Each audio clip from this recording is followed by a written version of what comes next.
The views, opinions, and researched conclusions expressed on this show are those of the show host and not necessarily those of the network Access Northwest Community Radio or any of its associates. The author and host is solely responsible for its content. The author has made every endeavour to be historically accurate and factually correct based on the written, audio, and video claims of the person in question. The playing of this show does not constitute as an endorsement by Access Northwest Radio. Hello and welcome to Paranormal Mysteries here in lovely Liverpool. Today my guest is a friend, David Young, who I came across a few years ago at the beginning of something that I started that has snowballed into something so massive now. And that was the Larry Warren fraud investigation. I've alluded to this a few times on this show, but I haven't actually spoken in any way, shape or form about it. I certainly haven't gone into any detail, just brief passing mentions.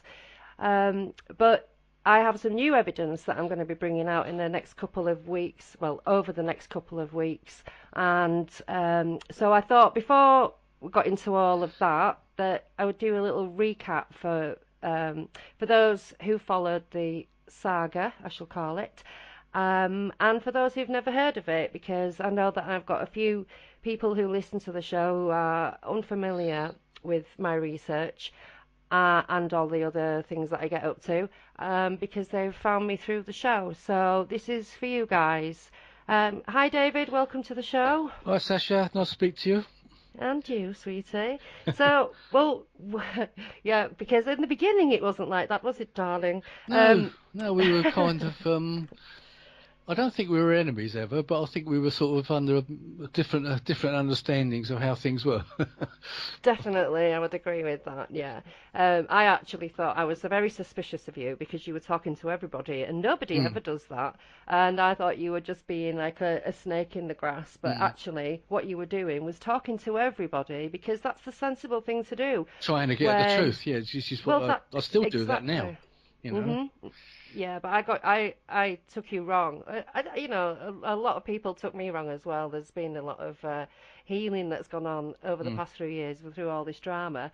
But yeah, because in the beginning, what I'll do is I'll start at the beginning for the listeners. Is Larry Warren claims to be the whistleblower of the Rendlesham Forest incidents, which happened in Suffolk in 1980, next to the twin bases, Bentwaters, Woodbridge, but it was closer to Bentwaters and was in Rendlesham Forest itself. I've had lots of people say all kinds of things about it not happening because of it being on the base and all the rest of it, but actually it didn't happen on the base, it happened off the base, so I just want to get that out of the way. So it was a series of events that were very unusual, and they happened over the Christmas weekend. They involved various people on the base, all different ranks, and the first night was mainly Jim Penniston and John Burroughs. There was Ed Cavansag, but he doesn't speak, so we'll just talk about, refer to Jim and John because they're in the public eye. They both have very different ideas about what went on that night, and they don't talk to each other as far as I know. Jim was the lead in the lead of their party. He went forward. He saw this object on the ground, and you can tell he drew the symbols that were on the side of it. This thing, it was like a black pyramidal delta wing object. It was on the ground, and it had these strange hieroglyphics on the side of these symbols, which Jim wrote down in his notebook. Now, I completely believe all of that bit, because when you look at the diagrams that he drew, you can tell how much his hands are shaking. They were actually all straight edged, but when you look at them, you can tell his hands were shaking. So he was, full of adrenaline, shall we say. I'm not going to say frightened, but I think possibly he would be. And John was kind of between him and the vehicle, where Ed was at the vehicle, and they were kind of like shouting instructions to each other. That's the basis of the first night. The second night involved, as far as we all know, Lieutenant Tamplin, and she had a blue light that entered the vehicle, and she completely freaked out about this, as you would. There's some talk of her losing a firearm in the forest and actually having opened fire on this thing. Um, Again, I don't know how true all of that is. This is stuff that's just been said, so there's no documentation or anything. The third night was when Colonel Halt was an officer's due. It was Christmas. Somebody went into the party where they all were and told him that the UFO was back. So he left the party, went and got changed, grabbed his dictaphone, and went and met up with everybody else. They grabbed a few bits of equipment and then they went out to look for it. They walked miles and came across the most incredible sights. There were something that was shooting beams down from the sky. There was lights going through the trees. There was a big red light that looked like a winking eye. The event was recorded on Colonel Halt's dictaphone. There's about 18 minutes of tape, but people think that's been edited down. I don't know that. I haven't asked him. I don't know if anybody has or if he's ever admitted to that or what. I don't know what the situation is there, but somebody said there were 4 hours of tape. No idea if that's true. So that's the basis of everything. Larry Warren reckons he was there that third night, but he was on Capel Green, whereas Colonel Halt, Adrian Bustinza and John Burroughs were at a different area altogether. Yet Larry Warren claims to have been with Adrian Bustinza all night.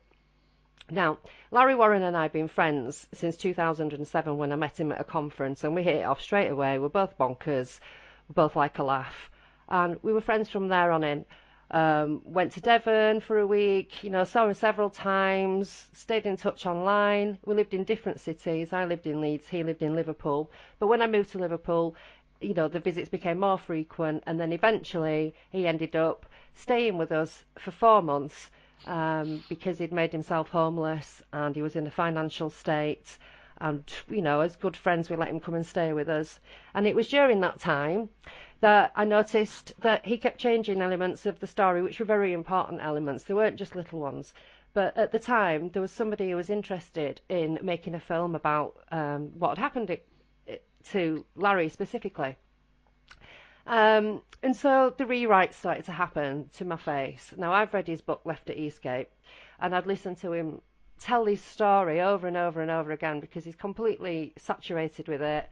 And I assumed all of that to be like a PTSD reaction. But now I understand that it's just his temper because his lies are catching up with him. When he first started all of this, he never imagined that the internet would ever exist. And his book was written and published before the advent of the internet. And since then, everybody, well, not everybody, obviously, quite a lot of people have sussed him out. Georgina Bruni sussed him out. Brenda Butler, original civilian investigator in Suffolk, sussed him out. She's never believed he was there. I just believed that Brenda was mistaken. And now I have to concede that she was absolutely right. And the way that I found out was because Larry Warren's ex-girlfriend, at the time on base in 1980, was involved in the incidents. And she told me that he wasn't there. He wasn't involved. He was in his dorm and at the bar when they got back from being out there and being involved. And he immediately was angry that he'd missed out on the big show. Started running around on the base, talking to everybody who was involved or who wasn't involved, gleaning as much as he could from these people and writing himself immediately into the narrative, saying that he was there. But what had happened was Adrian Bustinza was involved, but he was with Colonel Halt and John Burroughs all night. And he'd done this radio show, I think, I'm not sure when it was, maybe January in 2015. And it's called, on YouTube, if you wish to listen to this, it's Adrian Bustinza, full radio interview on Rendlesham Forest incident. The YouTuber is Rodney McKay, and the full interview is on there, and that is where you will hear.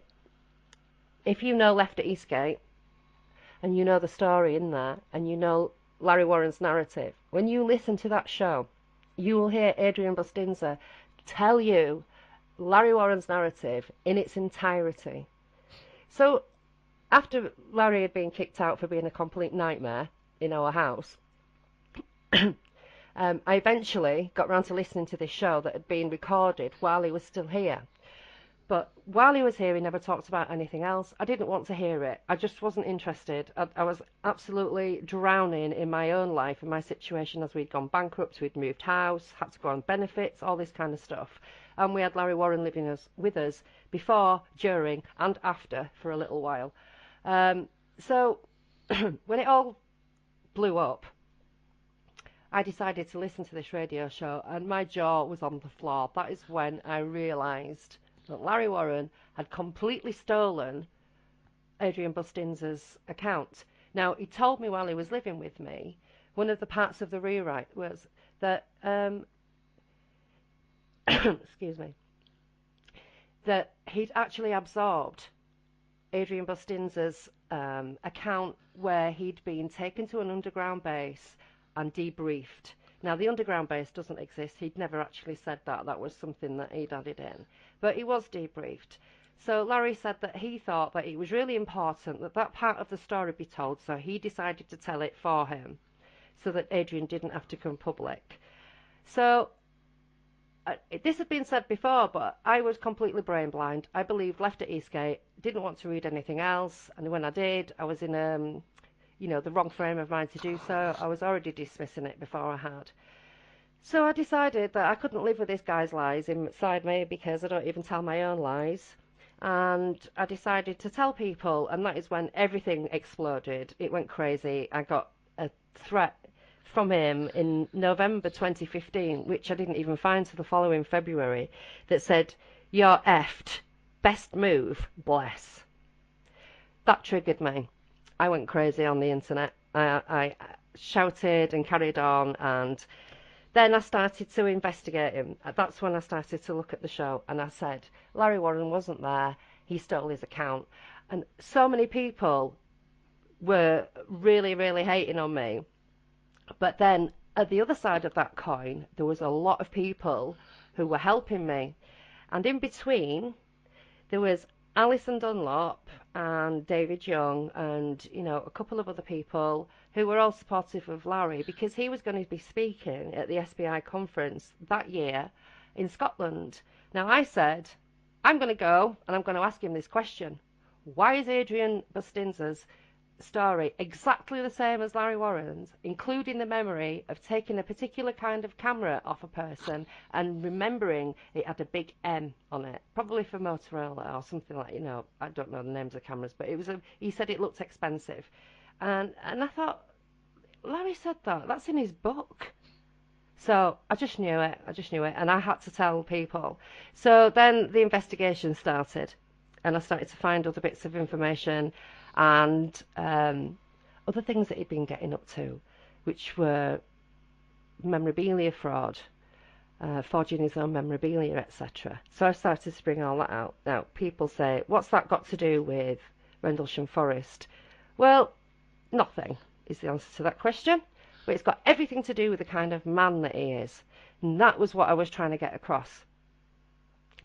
In that time, I had fallen out with everybody practically that I knew, and made friends of people that I hadn't previously known, and obviously my long-term friends and supporters, they were there with me.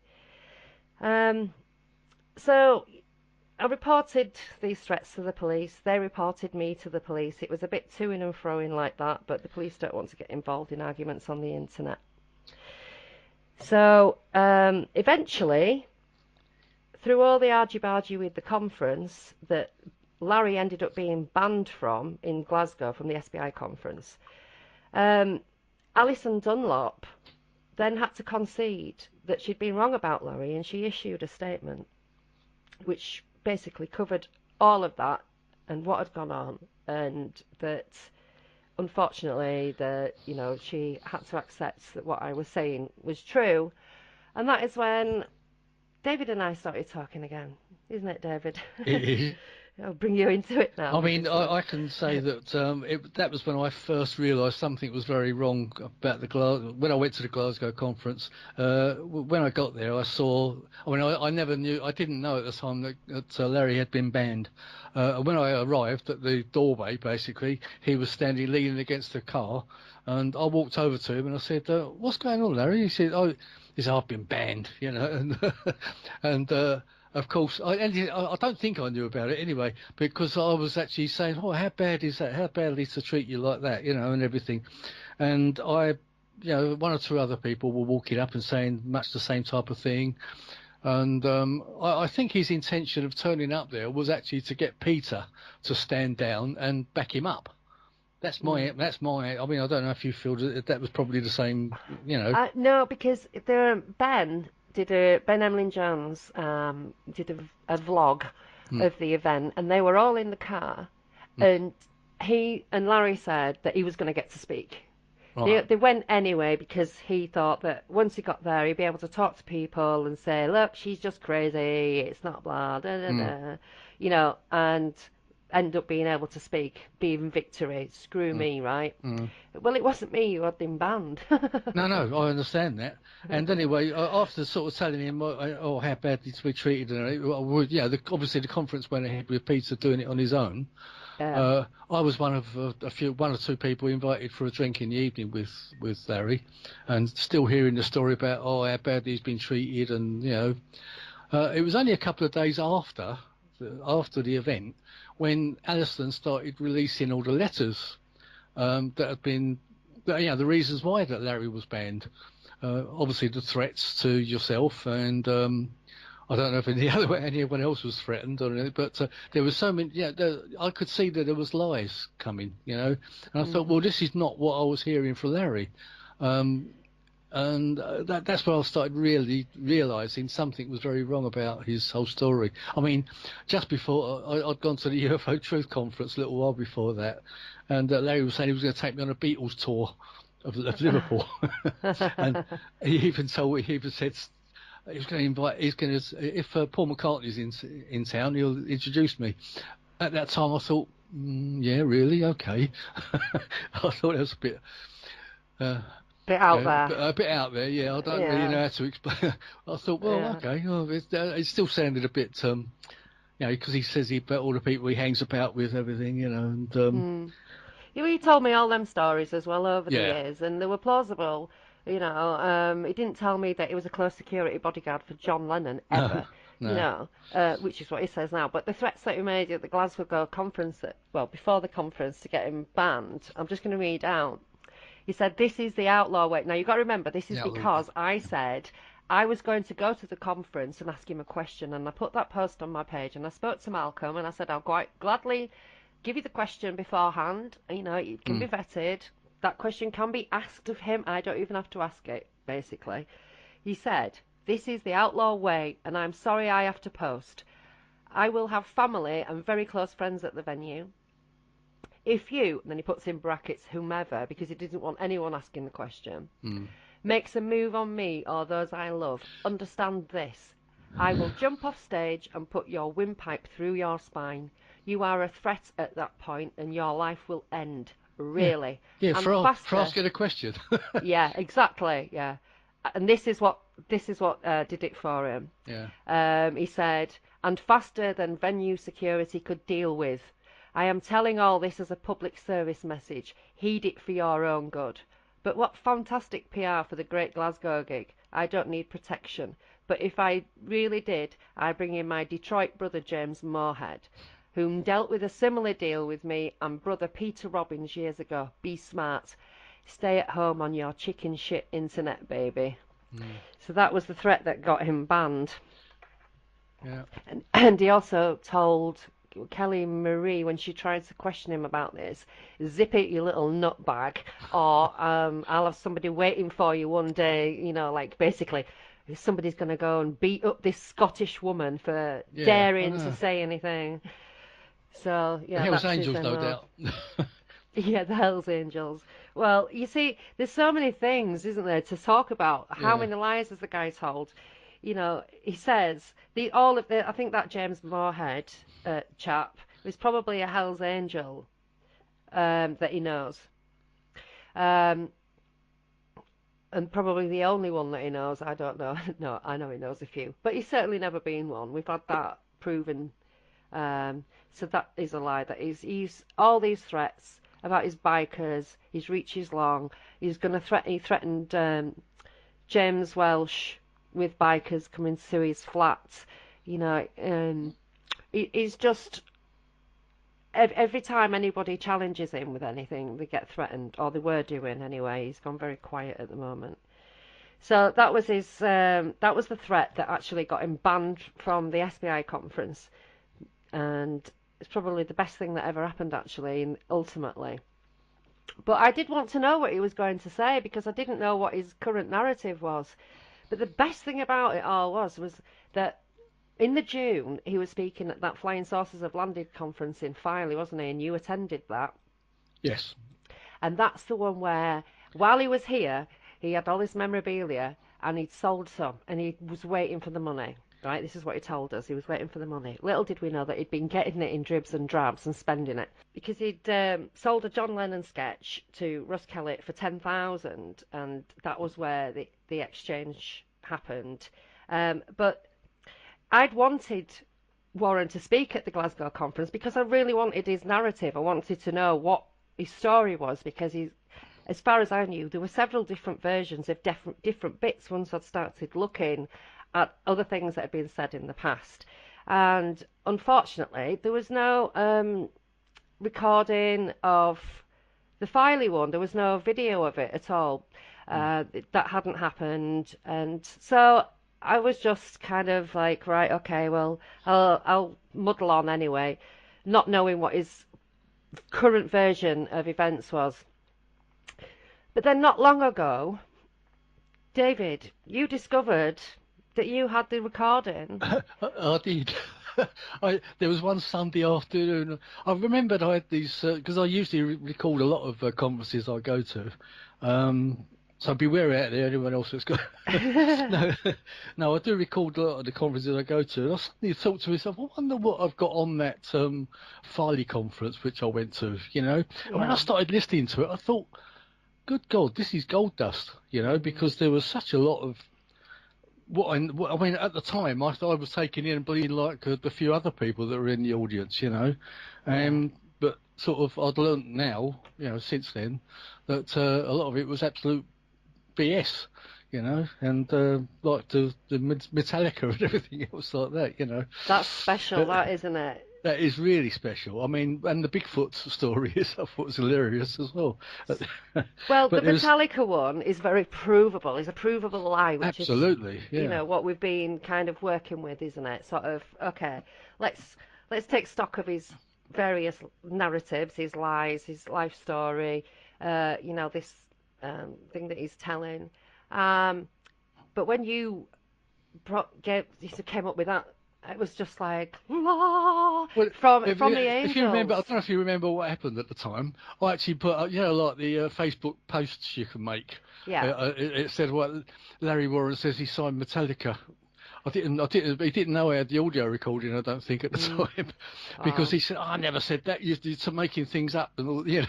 Yeah. And so that was when I left the same post, you know, up, but put the audio along with it, with him actually saying it, you know. But the thing about he tells that is so perfect is that recording because he has all this extra stuff that he throws in because he knows it's not being recorded. He can say whatever he wants, you know. And he said, for the listeners' benefit, that he had co-signed Metallica and been paid £500,000 finder's fee.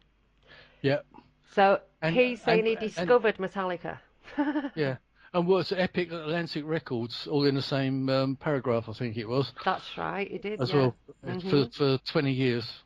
Yeah, something like that. It's like everything he's been had all these amazing careers, hasn't he?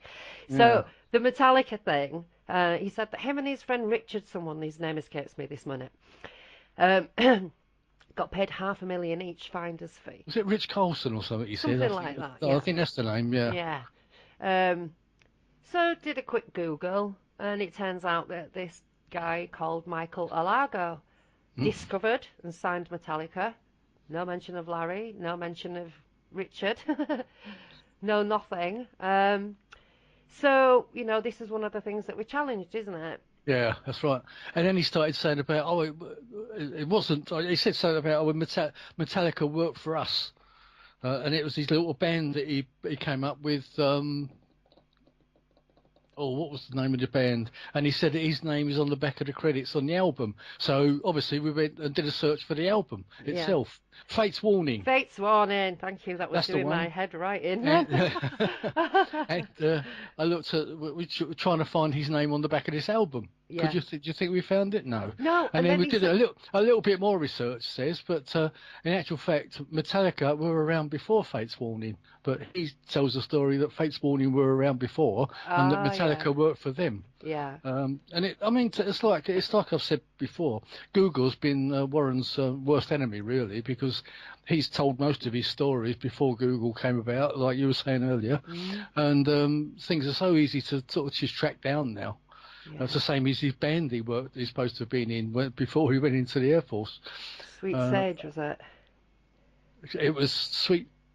Was it the Sweet River Band? Sweet River Band, that was it. That's the Sweet River Band. Now, and he reckons he paid for over 3,000 people just before. And now you'd think if you were in a band like that, you'd have lots of pictures. I mean, whenever you see like young bands and things, you got loads of pictures, fan pictures, and all sorts. Yeah. Have you ever seen any pictures? I haven't. No. And I did an internet search, and I think a few other people did too, and trying to find out more about this Sweet River Band. There is a band called Sweet River Band. They're Cajun, aren't they? But it's more like a Cajun band, yeah. He was putting it over as an Eagles type band. That's which right. Is not quite the same thing. Yeah. And we looked at the venue where he said he played, and it was like a country park. It was a small stage where maybe 50, 60 people might have been in the audience, So it's all sort of ball like that it's so easy to sort of to find out for yourself. I mean, I encourage anyone out there who's going to be listening to this program, don't listen to what Sacha and I are saying. If you've got the book Left at Eastgate, look at bits in it yourself and go and research them, because you can do it for yourself. Mm-hmm. Yeah, there are a lot of lies in there as well, aren't there? Absolutely. Yeah.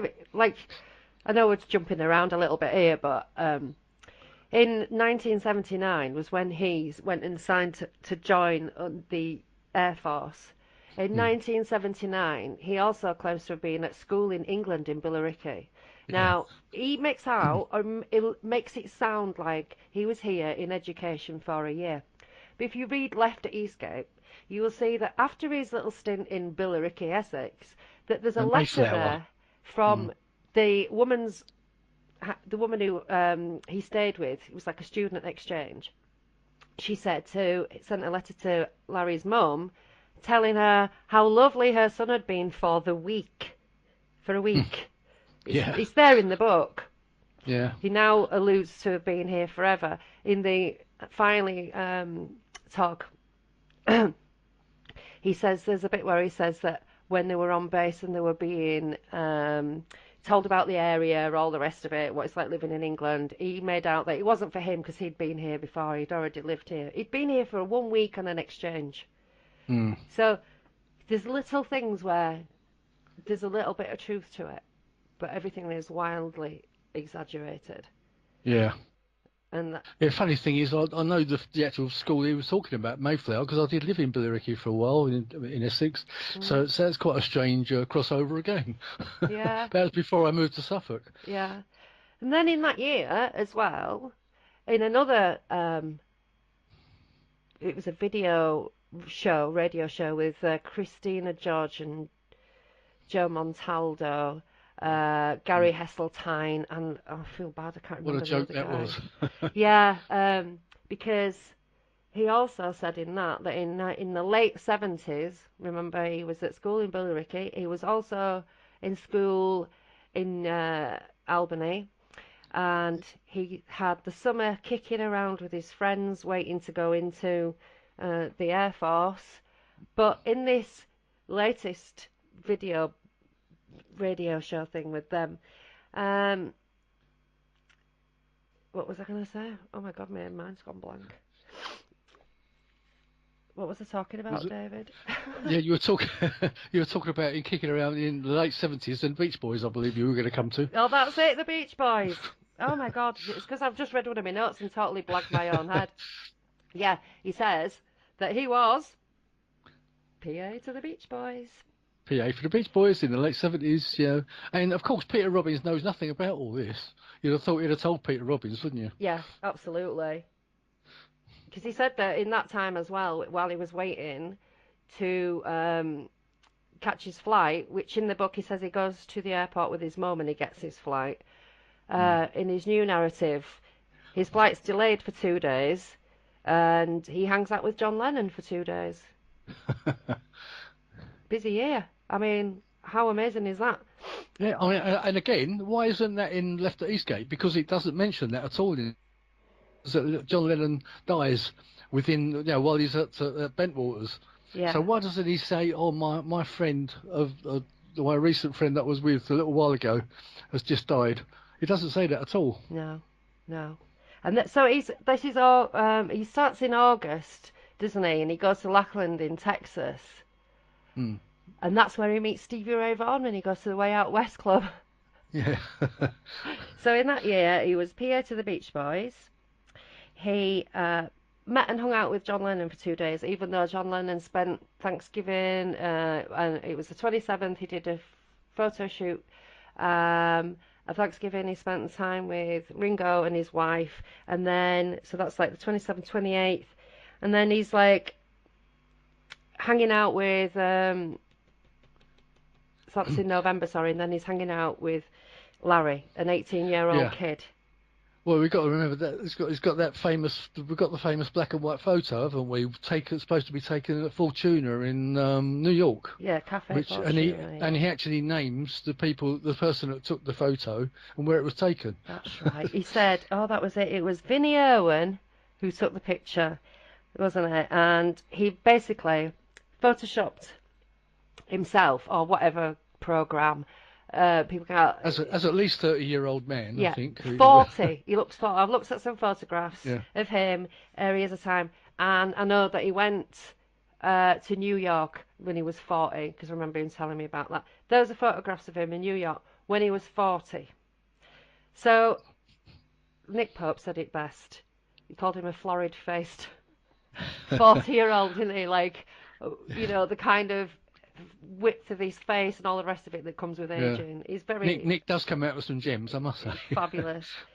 So there's on in my blogs, I think John Lennon Sketch Mystery Ends Here, or maybe Stars in Their Eyes, The Adventures of the Larry Warren and His Doctored Photographs, I think that's what it's called. So there's photographs that he's doctored of him with John Lennon, him with Stevie Ray Vaughan, him with Yoko Ono. Because with the Yoko Ono picture, you've got a signature on that, haven't you? Yeah. Now you can actually Google Yoko Ono's signature and compare it with Larry's on that bit. It's nothing alike at all. No, it leans the wrong way. It's similar, but he leans it forward where she leans it backwards. Sorry, just getting a little drink then. So, December 1980 was just an amazing month for Warren, because then he ended up at Bentwaters on the 1st of December, and 6 days later, claims to have been involved in the biggest UFO event in this country. But, as we've already said, his girlfriend Cookie, she said that he wasn't there. There's lots of other bits that allude to that. There's so much to cover. One of the gems is Aston Martin. He used to have That was next one to of them. Greg Bartram's, wasn't it? Yeah. Or something. So he's 18 years old, and he's got an Aston Martin. How likely is that? And he parked up on base. Who would even... I'm sorry, but if you've got a life and you're living with the stars... Yeah. You're not going to go in the I've got to say, he's actually laughing at the people that are reading that book. Really, it's and I mean, I'm as guilty. I took it in, I read it twice, and I thought, this is really sort of a fascinating book. But when you start reading it in hindsight, after knowing a lot about the liars and things, you can see straight through most of it. It's just complete I know. BS. It's You know, embarrassing, isn't it? it is embarrassing. Yeah. I so feel for Peter Robbins because he was obviously the biggest man the biggest one taken in by it. He put aside 30 years, Yeah. backing Warren up and and sort of and going by his story, and obviously to him it must feel like, you know. I mean, obviously they might have they've obviously travelled around a bit, but when it's backed up by lies, it sort of becomes like a false. I don't know. I think I'd be really embarrassed about it. You know, I don't quite know how to describe how he must feel. No. It's ridiculous, isn't it? So I'm just looking at my notes again here, and this is the incredible thing because, you know, he calls himself an ex-vet, a US Air Force veteran, and he was actually in the US Air Force from start to finish. All of his career in the US Air Force from start to finish was for 134 days. Yeah, that was just under 10 months, wasn't it? That's 19 weeks. He was in the Air Force. So he could have only just basically finished his basic training, really, if he did finish it at all. Well, I don't think he did, you know, because that Dr. Eccles sheet has blatantly been tampered with. It's been Tipexed. Oh, yeah. So he's got this piece of paper that says that he went to see this Dr. Eccles at Lakenheath in the February, I think, and it says opti-ret-burn. Now, this is in the book, and it looks fine. It looks just like a photocopied sheet. But when you see the other sheet where it's been taken from, it's Tipexed. Now, I was sent that. It's a scanned version of it, and I do believe it was from Georgina Bruni's collection.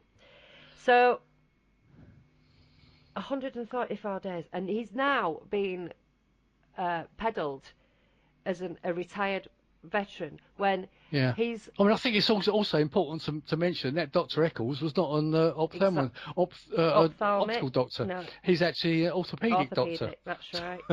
And what he said was that he'd bumped into Steve LaPlume there, and Steve LaPlume has told me this himself, that he said that he was there because of a problem with his wrist that hadn't been picked up in training, and that he was getting out on a disability, and that disability being that he couldn't fire his weapon properly because of the problem with his wrist. So he didn't, as far as I'm concerned, he didn't pass his weapons training. And rather than just practice and get good, it's something wrong with him, or there's something wrong with the situation. You know, it's not him, it's not his fault, it's a disability. You know. Yeah, he says he got out on a DD214RE-4M. If you research that, because he says in the book that code didn't exist. It actually, when you on the US Air Force code list, it says breach of enlistment and re-enlistment agreement. That's what it comes under, that code. Yeah. I mean, anyone can research that yourself outside, you know. But in the book, apparently that code doesn't exist. It's just crazy. Yeah, and he says that he's I think he says in the book that the CIA have got his military records, and now his narrative is that it's NSA that have got it. So I found out that you can actually apply for anybody's basic records. It doesn't tell you much. But what I got back was an almost instant response saying that his military records are there and they're available for him to apply for if he so wishes, or if he gives permission, anybody else can get them. So they're not with the CIA, the NSA. There's nothing special about his records. You know, I think John Burroughs had some trouble getting hold of his, didn't he? But eventually he ended up getting disability. So why isn't Warren trying to get that same disability?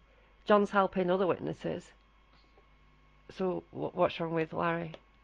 Yeah. Apparently he got opti-ret burn.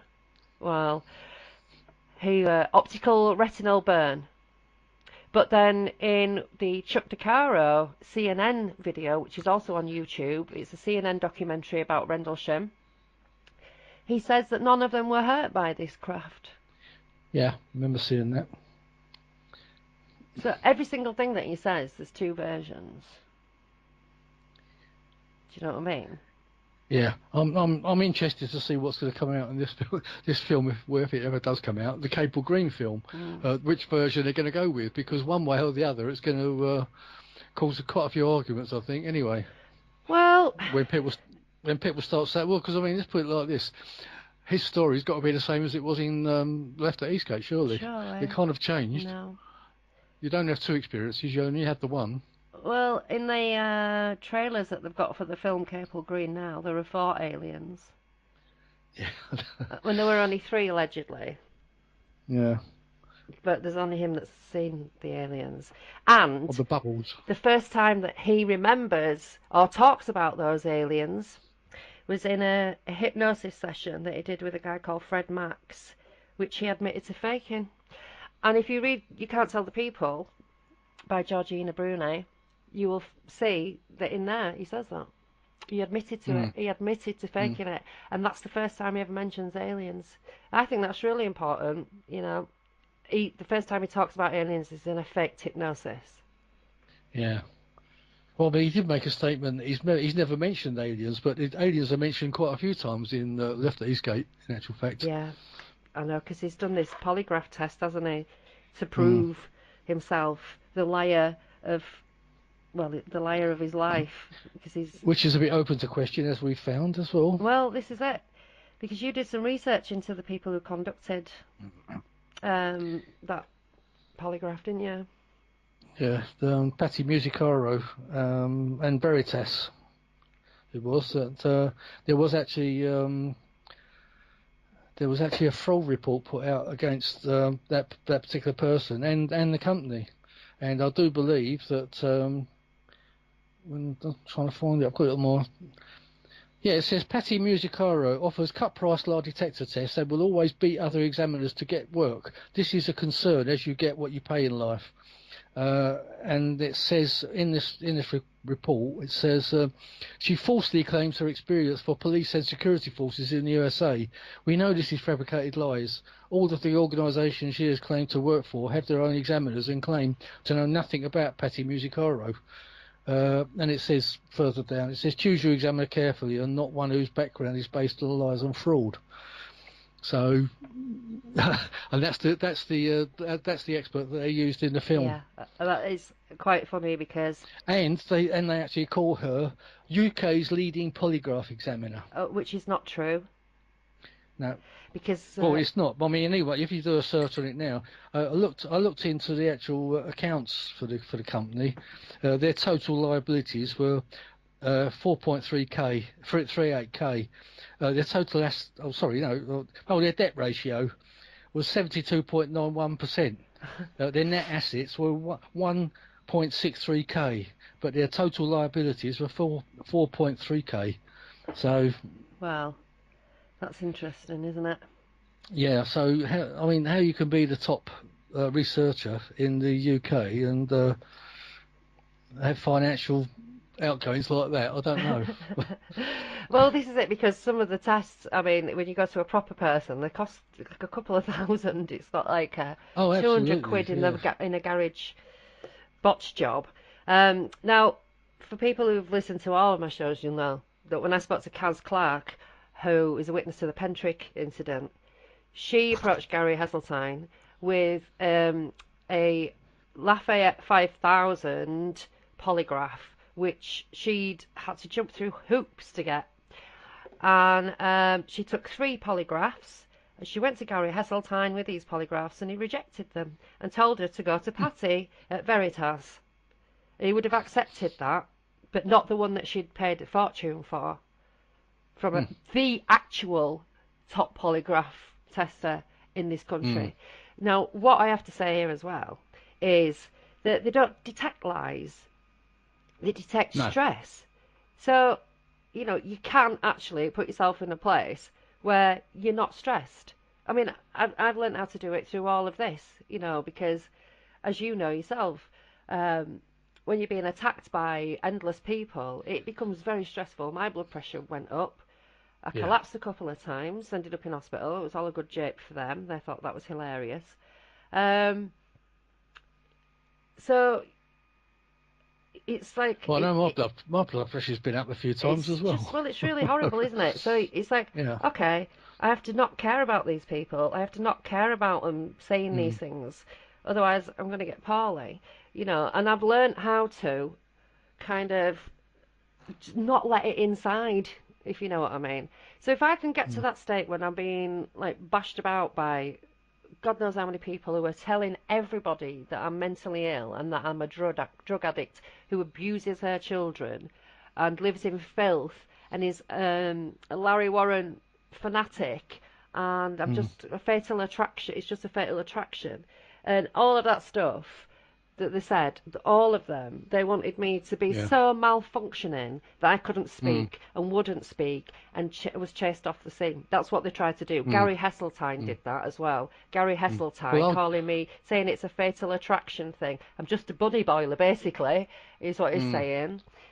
I mean, I'll jump in here. I mean, I've been to your house and I've seen how you love the kids and how well they're treated, how much they love you, and how I mean, Dave spends all this time. You both do. You dote on those Yeah. kids, and for them to be saying stuff like that, I think is absolutely disgusting.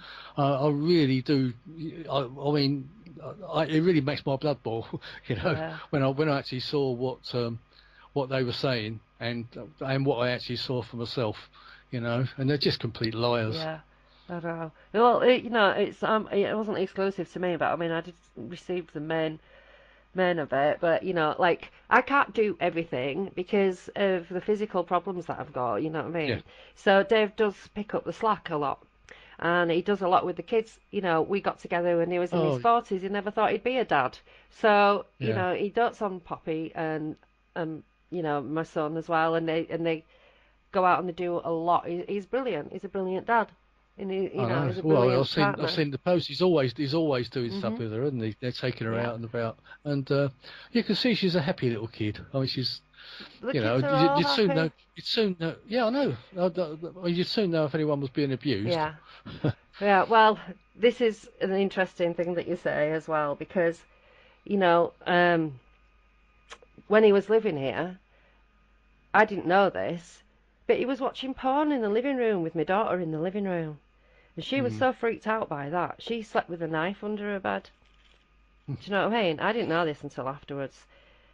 I didn't know anything about any of that. But, so, you know, it's not me who's the abuser. It's not me who's you know, making my kids feel uncomfortable.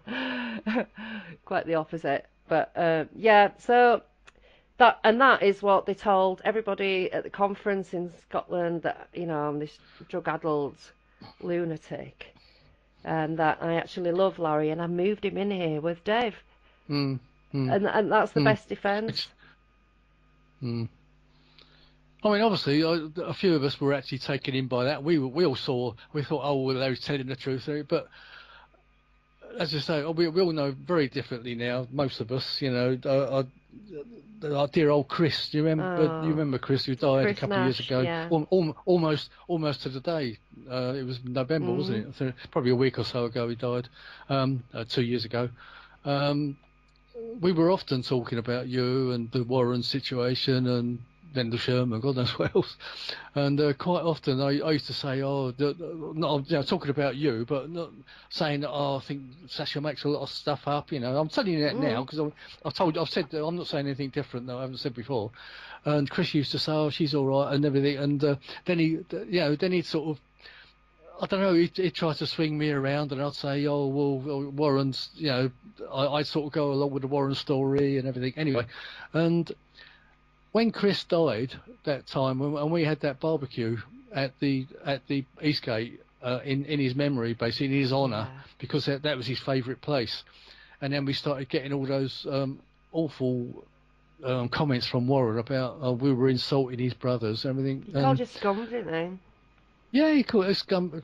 And I sort of fired back. I said, well, no, it's got absolutely nothing at all to do with you. We were doing this for him because it was his favourite place. It's got nothing at all to do with you. You don't own Eastgate as a place, you know. But he was calling all the people that gathered there like scum and insulting his brothers and God knows what else.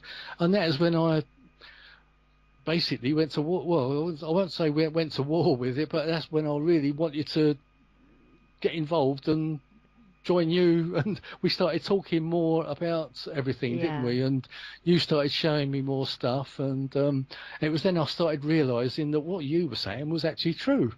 You know, and I know now that I don't think you could lie if you wanted to. The way I know you now, and I'll say that to you, anyone out there who's listening who doesn't know Sacha, I would trust her. Anything she says, I would trust. You know, I mean, we're not going to be seeing eye to eye on absolutely everything. Well, we don't, do we? But you know, that's fine because we're all grown ups. We've got different opinions on people and whatever. But on this particular thing, I know that she believes exactly what she says, and she wouldn't lie about anything. Same as I wouldn't. I mean, I don't see the point in it. You know, because it's going to come back and bite you in the bum at some point. You know, and also we've got no careers to look after. These people are kind of, they're feathering their own nest in their with the story. All we're doing is trying to, well, especially Sacha, is just trying to expose the lies that's involved in it. Yeah, because you know, I like I said before, I don't lie. I don't lie because I don't want to carry lies in me, and I'm certainly not going to carry anybody else's. And I think he thought that I would. I think initially when he first started, you know, sort of saying that he'd adopted Adrian's story, and then he told me that. What did he say? It didn't happen there. Capel Green. He told me that it didn't happen on Capel Green. He says, I got mixed up. It happened at the other side. And I was like, this is one part of the stuff that he was rewriting when that somebody was interested in making a film. And then he also said that he got the memo out and he got the tape out, the Halt tape. Yeah. And this was to my face in my own home. And I'm saying to Dave, he's completely changing everything now that this film's come about. It's going to be the Larry Warren show if he gets his way. Brenda was quite convinced that he was going to get his own way as well, you know, because he got all this kind of support from people. But, you know, a lot of us had pushed him forward into the public eye. I got him on, I don't even know how many radio shows when he was doing nothing. I remember he got on Phenomenon magazine. Or KTPF maybe, I'm not sure which one. KTPF I think it was. On the anniversary of it, he was at our house and not doing any radio shows. Nobody had wanted to talk to him, and Steve Meara said something. I said, what the bloody hell does Steve Meara know about Larry Warren's life? And so he ended up like talking to them on their show because of that, you know. And I pushed him forward loads. When Colonel Halt on the Jimmy Church show saying that Larry Warren was a drug addict and that he had it on good authority. So I told Larry this, and then I ended up getting him on the Joe Montaldo show, where I called Chuck Colonel Slanders. I know, you know, and laughed in his face basically about what a ridiculous man he is and all the rest of it. Which, you know, I've apologised for. He took it all in good humour. But, you know, if that was me, I did that. Do you know what I mean? So, well, Chuck knows, he understands why people were taken in by Warren. He knows that he stands in the front there. He tells a good story. He takes people in, all very friendly and joking and very convincing in his stories. But it's actually when you actually get to know a little bit about Warren, you get to, you know, and you actually need to actually know him a little bit. I mean, I'm not going to say I knew him well, nowhere near the way you knew him, but I did actually Didn't know him at all, get to know. I just no, of course, nor did I. But you do get that little bit of knowledge about him and how anyone such as Gary Heseltine and his other friends can actually sit there and take it. All I can say is they're complete idiots, or they're after something else. Well, I think with some of them, it's all that kind of bros before hoes mentality. Because Tino Maguire's done this show with him, this interview, where he asks Larry, all of these questions that we've wanted to ask him, apart from the John Lennon one, apart from the Hells Angels things, he did ask him all the right questions. And he asked him about Metallica. Now, we know Michael Alago signed Metallica. A film was made about the guy. We know how all that happened. So we've called him out for saying him and his friend Richard got $500,000 each. So on this show, when Tino asks him about this question, he goes, "Oh, what these people do. What I actually said was, my friend Richard got paid $1 million, and I should have got half of it because I introduced them to him." But, yeah, but it's not. But it's obviously not what he said, though, is it? Because we've got the audio tape. Exactly. But then the point is that that's still a load of crap, and we already know, and has been said in public and proven in public, Michael Alago is the guy who signed Metallica, discovered them, signed them, whatever. He's the guy. So it's just ludicrous that he's told one lie, told a different lie, but around the same kind of story, when the truth is... And Tino didn't do anything. He didn't say, well, who's Michael Alago then, and how does he fit into this? It just went, okay, next question. Yeah, that's it. It sort of sweeps it aside. Nothing, it was almost pointless doing that show. It's like, oh, okay then. It's like the Beach Boys with the Dennis Wilson thing, wasn't it? Him being 6'7" or something, was it? He was a tall guy, His actual fact, he's 5'8". Oh, what these people, you see what they do. I was there. I knew him. I was there. I know. It's like, well, I think probably not, actually. So, I'm just trying to think of some of the other lies that he told. But as far as some of the stuff... The Bigfoot one is a good one, isn't it? Bigfoot yarn. Yeah, there's 4 different versions of that.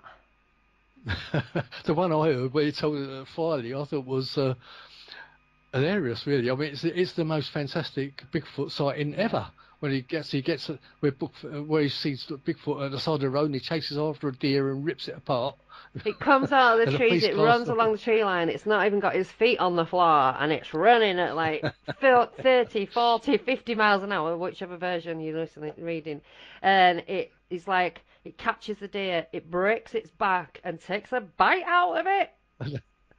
All in midair, I presume. Yeah, and I've got that recorded on my YouTube, and they actually put it under comedy. I didn't do that, they did it. But what I've heard is, and I can't give you my source, is that actually it was his mum who had a Bigfoot sighting. Well, this is the guy, though. I think I know your source. Who says that he can remember when JFK got shot and he was 2 years old. Oh, yeah, that's right. He was in his high chair. He's in his high chair, and his mum stomped on all the presents in her shock, walking towards the TV. He don't remember that. No, well, he was born in 1961. I mean, when was Kennedy? 63, November 63. So it'd have been 2. Probably just under 2. Yeah. Amazing. You have to have a good memory, wouldn't you? Yeah. Blimey. I know it's just endless, and you just don't know where to go next with it. Well, so, we have established that he's a liar, but Gary Hasseltine says there's no proof that he's lying, and then puts out... It's absolutely hilarious. I mean, some ex-cop he is. Well, this is it, because he says he's an ex-transport police, by the way, people. But he used to tell people that he was CID. The first 10 contacts he was CID.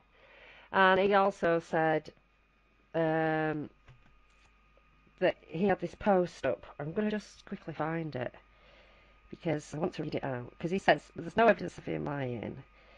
Hasseltine. Why?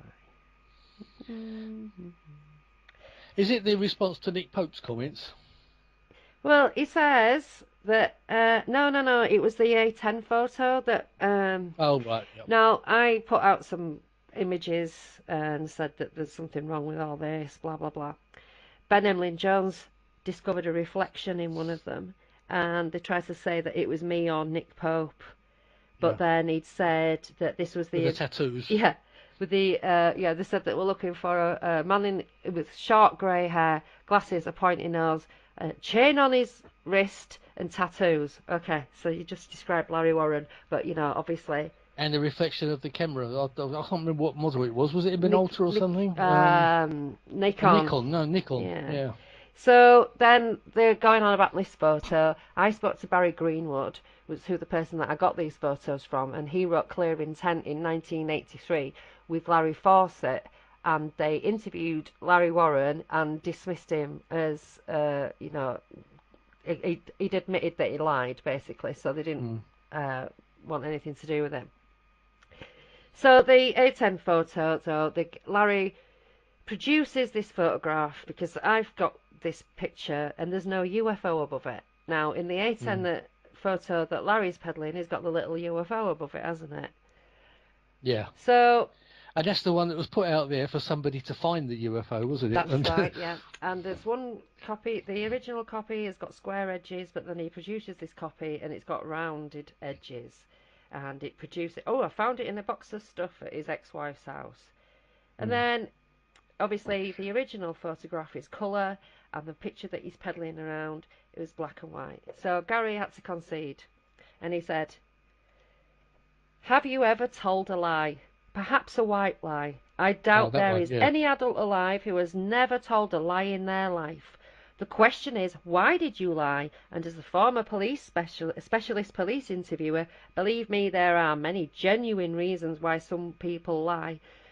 At times, I wonder how many UFO enthusiasts have been laughed at for their beliefs and have chosen to say nothing or lie about their interest. Unfortunately, in life, things are not always black and white. They are filled with grey." Well, how ironic when we're talking about a black and white photograph that should be in colour. So he does know that he's lied. He's saying now there's no evidence of any lies apart from all of the evidence that I've provided. No, of course. Yeah, he just walks around with his eyes shut, I'm sure. I've just actually found an A10 picture, and there's a comment here from Gemma Bazan. It says, "Someone with Photoshop could really enhance that." That's that picture. And Ant French, "Best I can do." He's the one. It looks like he's the one that enhanced that picture. And then Ben Emlyn Jones comes along. He says, "Thanks for doing that, Ant French. Yes, something very papal about that image." And this was in January 15th. What year? Oh, that must have been. Oh, I'm not quite sure what year that was. It must have been about 2015. Yeah. And Ant French, Ben Emlyn Jones. It does look like Pope. And the same pointy nose and glasses, but it's nothing like you can see it's very well in the reflection. Yeah. Well, in my blogs, I've done a little thingy over, and I cut the glasses out and I put them on his face, and and it's him. But they were trying to say it was me. They had definitive proof that I'd tampered with this picture. I had definitive proof it was me. And he accused me of tampering with his military records, and he accused Peter of tampering with his military records. Yeah. I mean, the big thing is there that he says that they have been tampered with. Exactly. Yeah, but when? And then he said that, well, I would say, well, show us the copies that you've got now then. Show us what you've got now. And then we'll sit and point out where it's been changed by us. And he couldn't do it. And then, or wouldn't do it, because obviously there'd be no difference. So we were quite naive at the beginning, but we thought, well, somebody could look at this handwriting and figure out that the same person has written all these different things. And we set up a GoFundMe, didn't we? Just for £600, because we'd read that it was just under 600 to have, a small And then comparison. we got accused of trying to rob everybody, didn't we? We raised the money in 10 days, and I went to quite a few places, and they all said, no, we can't do this, we need the originals. So we sort of put that out there, we need the originals, come on, we'll pay for it. Put your money, we'll put everyone else's money where your mouth is, no chance not letting it out of his sight. Well, what about if you choose the person that they're sending to, you send them to, we don't even need to have anything to do with them, get it all analysed, and we'll pay for it. And, surely if you're not a liar, then all of this is going to come back great, and we're going to look ridiculous, and we'll have paid to look ridiculous. But he was having none of it, was he? Yeah, I mean, it could have only done him good, couldn't it? I mean, I think if it was me and I wanted to prove something, I'd have said, there you go, and help yourself. Yeah. And so instead of doing that, he went to a solicitor, didn't he? And he had you, Well, myself. supposedly. Well, he did. He did. He went to a Yeah. solicitor, and he had. We all got letters, didn't we, telling us to stop talking about him because we were ruining his memorabilia business.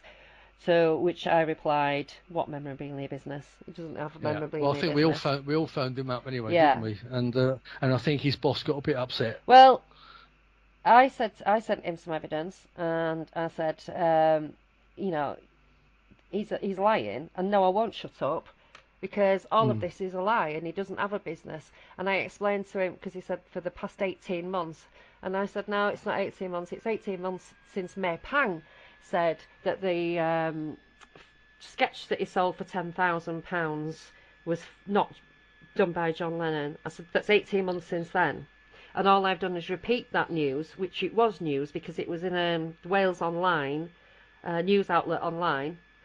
So how could I be in trouble? And how is it Mm. me who's ruining his memorabilia business when all I'm doing is repeating what somebody else has said? Yeah. Yep. So that was. But then you see, Larry says things like, "Oh, they harassed my solicitor. He had to block him." No, it costs at least £150 per letter to be read by a solicitor. They charge you for everything they do. They don't just read things and go, "Oh, that's not important, I'm not charging it." No, there's a charge for that. And they sent them out to 4 of us. And I found out that a consultation for a solicitor for this kind of thing is £2,000 just for the consultation. Never mind Wow. the letters each, and then reading responses from 4 people. You're talking maybe even 4,000 there. Mm. And he would rather Oh, spend £4,000 that's it. silencing us than take our Yeah. £600 and maybe even, think, "Oh yeah, actually, I've got some money now. I can pay to have my own documents analysed and prove to them that I'm not a fake." But Yeah, he yeah, didn't, did he? He spent a exactly. That fortune. would be the way to go, Mm. wouldn't it? Yeah, I mean, he did say that his solicitor was a friend of his, so maybe he had some sort of a discount, do you think? I don't know. But but I do know that when I phoned up, I spoke to the boss, and I don't think he wasn't very happy at all. And whether I can't remember what the name was. It Vic? I can't remember what the company was now. But he wasn't very happy, and soon after that, we were all blocked Well, from that's it, because he coming. wasn't blocked because we were harassing him. Um, we were blocked But, because he wasn't going to read any more of the letters. That was what the thing mm, was. So I'm going to tell you. I don't know his name, but I did write a blog about it, didn't I? yeah, I'm It's trying to called look at my "Gagging Order pictures. Fail" by Warren. Um, Welsh, wasn't it? Welsh. Oh, the Welsh comes to point that come to mind. It was about O'Toole. our old It was friend. O'Toole, Dave O'Toole. Yeah, he was but the sole solicitor was actually Welsh, wasn't it? And he was Victor Welsh, that's right. Yeah. yeah. I mean, it was all quite in our minds at the time, but as time's gone on with everything else going on, it sort of gets a bit confused. Well, this is it. I've had to have a little look through everything again because I've had such a big break, and I just literally needed to dump it all out of my head because, oh God, you get to a point where you just can't take anymore. And But anyway, like you say, you were talking about that, but what they did, what Warren did, he got what I've deemed as the village idiot to put them out on Facebook. oh, Ben, yeah, he did, didn't he? Yeah. And obviously, I don't know why Warren didn't do it himself. Why did he get Ben to do I it? don't know, but you know what? It's bonkers because that day, somebody sent me a screenshot, but it was so tiny I couldn't even see what was written on it, and I was like, "Oh, whatever, I'll deal with it later." And I didn't even realise that it was letters to us that it put. That's Yeah, right. So so everyone else could have seen it we'd not before even we did. received our letters through the post before Ben had put them up online. And if I'd have looked at that, and if I'd have been able to go to Ben's page, I would have read that letter to me online before it even came through our door, which has also compromised his situation with his solicitor because we told him that as well. Yeah, And absolutely. that's Yeah, illegal. and then It's it was, illegal. and we all complained to the police about it. Yeah, but the police don't care, do they? Well, they didn't. Well, I mean, I got quite a bit of support through the Suffolk Police, but they, like you say, they didn't do anything at the end of the day. They put it on record and said, well, if anything else happens, we'll take it out from there. But they did issue like a crime number for it, but as far as it went, Yeah, really. yeah. Well, they kept giving me crime numbers. Well, they didn't actually. They gave me one crime number in the beginning, and then with each new threat and each new different thing and incident, they kept putting it with the first one. So I was saying, no, it's different. These are different incidents. And they put it with the first one and written it off. And then when Malky Smithson threatened Mick Sayer, threatened to shoot him in the face, or cut his nose off, shoot his family, and said, and then if you do anything to retaliate to me, I'm going to go for Christie. And do the same, and gave him my home address. He gave Mick Sayer my home address to prove that he knew where I lived. So they were, I phoned the... They're obviously sharing amongst themselves, yeah. So I phoned the police in Bradford and spoke to them because that's where this idiot lives. And they were quite happy to go around and arrest him because he's an idiot anyway, and he's got form for, smashing people's owls, stone owls in the garden and screaming in the faces. Gnomes, knocking gnomes shouting over. At traffic, probably. And he does online train driving, doesn't he? Yeah, he reckons he works for British Rail, but he drives virtual trains online. And so I phoned the police, and they were quite happy to arrest him, and they asked Merseyside to come and take a statement off me, which they refused to do. And the officer came round, and this is what the victim blame. Not that I consider myself to be a victim, but I don't, but... Well, I felt the same, but at the same time, you just wanted to play that victim in order to get something done. Well, I wanted them to take charge of the situation because this is getting out of control. They are handing out my address and saying that they're going to shoot me in the face or a slow bullet behind the ear, deal with me NYC style, something to do with a construction site, some chains and concrete. All of these little fantasies about me dying. And he even put a picture up of Elmer Fudd shooting this woman in the face who looked like me. So, when I told the police all this, they were going to go and arrest him. But then my police force didn't want to know because Larry Warren's got family in the police and he's hanging out with a police officer or an ex-police officer. So, I got shouted at. And then the police officer... So you want to say at this point, anyone in the Liverpool police out there, take note of that. Yeah, if you're listening. Yeah. So he's like alluding to police corruption. But the officer that I spoke to in Bradford actually went round to his house and said that he was stood there, he's gone into the house. Malky's upstairs, you could hear him running around, and he comes down all dressed in like a shirt and suit pants, and his mum says, "What you going dressed like that for?" He says, "Oh, well, I'm going to court, aren't I?" Because he actually thought he was going to get arrested for it. So, because they didn't have a statement, they couldn't do anything about it. So they just went round and had a word with him. So she chased him round the room with a rolled up newspaper, smacking him round the head, and ripped the router out of the wall and phoned up and cancelled their internet service, which didn't last long.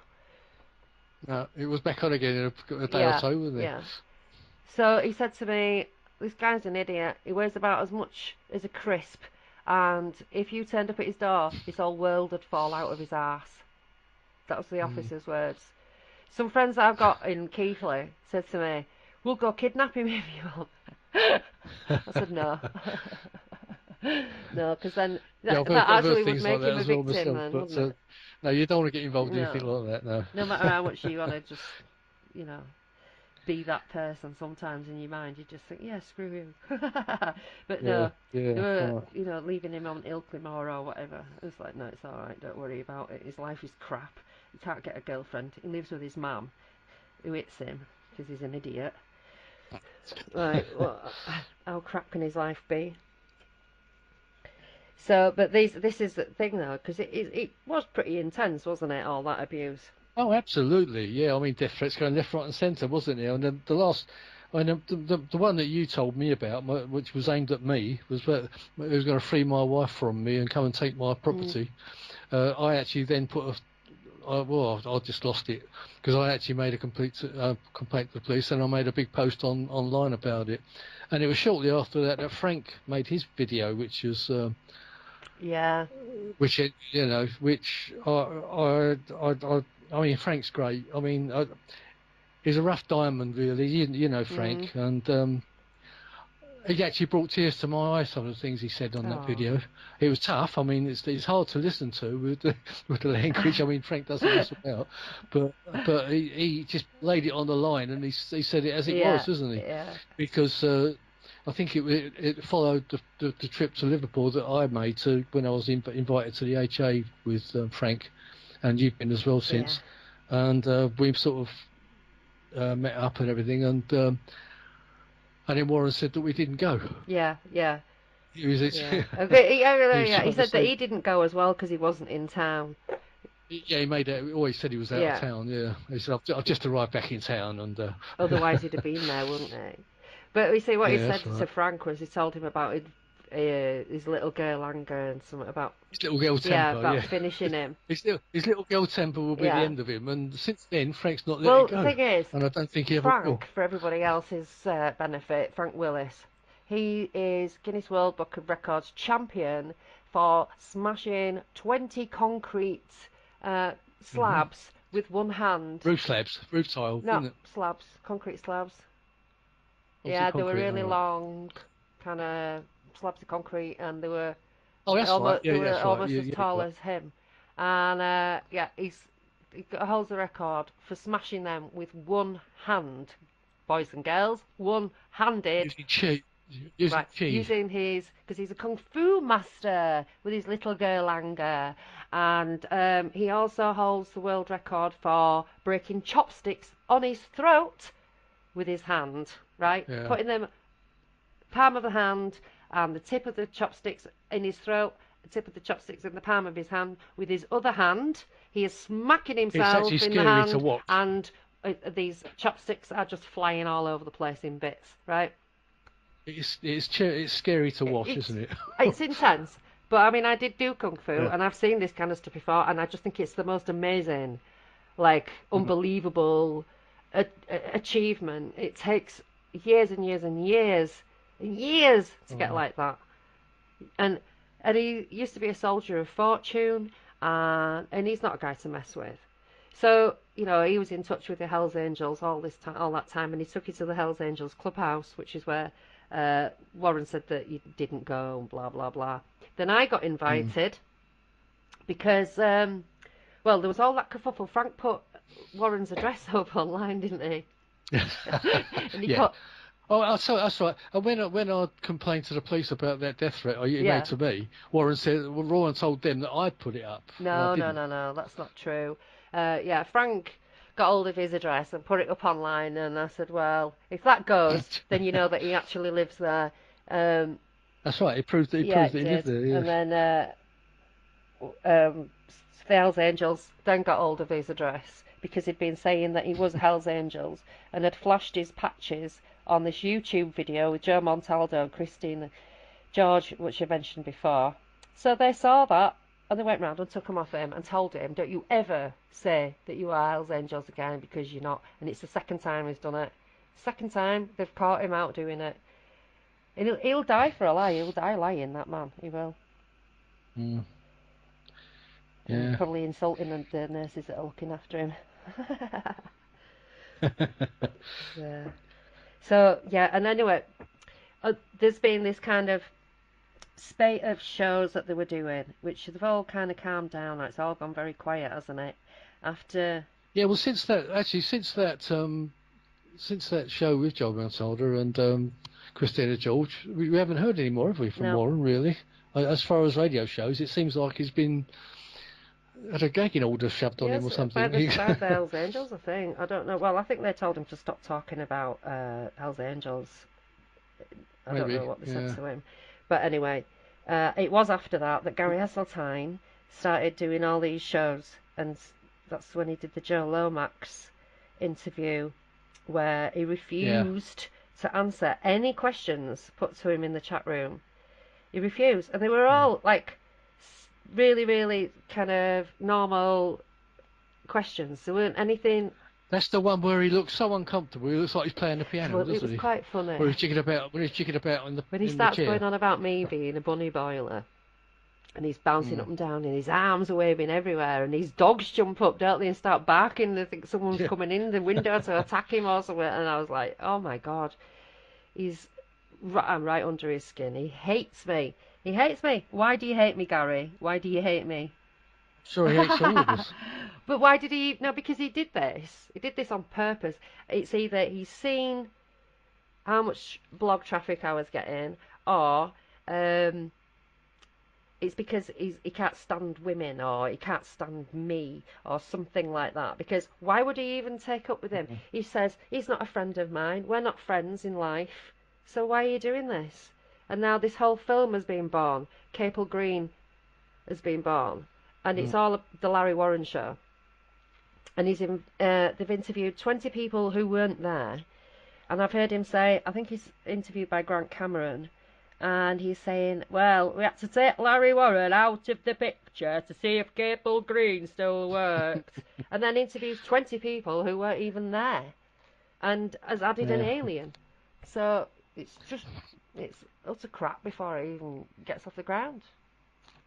I mean, you have to question this person, Dion Johnson, as well, who's the producer of this film. He's been told by Colonel Halt that Warren's a liar and he wasn't there and everything, and yet he still went ahead because I believe they tried to get Colonel Halt involved in the first place. Well, in the film, probably to say, to be part of it. But he said, of course, Colonel Holt refused. Well, he said, don't use my name, don't use my tape, don't use my memo. Yeah. I think Jim Pennison and John Burroughs have pretty much said the same thing as well. Do not talk about... I don't know about John, actually. I know that Jim has. And he's been complaining about Gary using his material. Just recently, wasn't it? Because Gary has was trying to turn it into a four-day event now. Well, actually, so's John Burroughs. But, just to digress slightly, my idea of it with the military testing, there would have needed to be a day before to clear up all the stuff that they've been using for over the weekend. So that's quite likely. But Larry Warren wasn't involved in it. No. So I don't know, what this film's going to be about. It'll be interesting, I guess, from from our point of view, because this is now set in stone, isn't it? It's set in stone. It's based on what Larry Warren's testimony, and he said that he's had to take Larry Warren out of the picture, and they're not friends on Facebook anymore, apparently. So. Yeah, so I understand. I don't know what's going on there, but. Well, Larry will have pitched a fit, won't he? Because it's not his film. It's not about him anymore. It's about. Yeah, it can't have his stories been stolen. Well, not stolen maybe, but sort of lifted off of him, and other people are running with it. Lifted and running, yeah. And so financially, I don't know what's happening about how the film's being financed, or. Well, I think it's all basically they're all chipping in what they can, and. Yeah, but then they need to get some sort of distribution and insurers for it at the end of the day. So, as I understand it, I think they're having trouble doing that. But that's only what I've heard. Well, I don't know. But there's so much information out there that contests everything that he said. And in my last blog about all of this, the open letter to Gary Heseltine, when I use clips of Warren talking, it's two different things. It's two different versions of everything. And there's bits where I'm not really talking it, where he actually says in his usual narrative, there's a bit before he goes into the field with Adrian, and he says that on his way back from all of that, he sees Colonel Halt in his aviator sunglasses, and that's when at night. That's when Adrian went off with Charles, Halt, John, and that's how Adrian. And he even sort of further adds in, and that's how Adrian could have been everywhere all in one night. But he says that he heard certain things coming over the radio while he was still on his guard post, And then while he's out there, but what he could hear, what he says, he could hear coming over that is verbatim what is said on Charles Halt's tape, which is when he's with Adrian. So if you write out his narrative, it doesn't make any sense at all. How can that be? How can he have heard what is being said by Colonel Halt and Adrian and John? Well, who was on the tape? You know, the people who were actually on the tape. He couldn't have heard any of that because while he was on his guard post, if it was all said after he'd left the field with Adrian, which he said was about 4:30 in the morning, and he was covered in mud, and they went back to the dorm. Then he can't remember going back to the dorm. Then he can't remember leaving the field. So it's just got completely different stories all of the time. And I think that, David, we've missed a bit. We've missed one of the most important, biggest don't lies. me. No, I'm blaming myself and my note taking here. It's like I can't even read half of it. Okay, this is special. This is very, very special, this little bit. Larry Warren at 9/11. Oh, that one, yeah. Funny enough, I was actually thinking about that a little bit earlier when you were talking about it. So we must mention the 9/11 thing. So, in 2001, 9/11, when the atrocities occurred, Larry Warren said, in this, he barged into a conference here in Liverpool where Annie Michon and David Jaley were talking, and they're ex-MI5 agents. So he goes steaming in because he doesn't believe 9/11 was an inside job, and they do, and so he said he was there. He was there. I was there, man.